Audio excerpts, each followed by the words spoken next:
फर्द वाहिद अपनी गलतियों का खुद शिकार होकर जिद पर उतर आया है। इसकी ख्वाहिशात कोई हुकूमत या सियासी जमात पूरी नहीं कर सकती। सेनेटर परवेज रशीद की साफियों से गुफ्तगू बोले कि फर्द वाहिद अपनी बेगुनाही साबित करने के बजाय गुंडागर्दी से बात मनवाना चाहता है। क्या रियासत इस तरह के दबाव के सामने सरनिगू कर ले?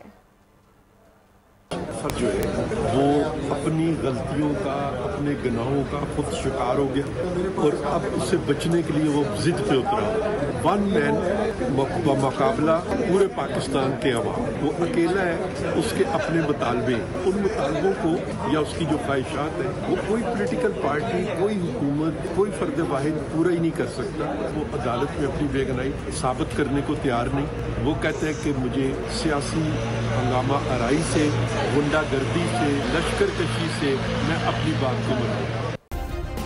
सब्सक्राइब करें और बेल दबाएं ताकि कोई खबर रह न जाए।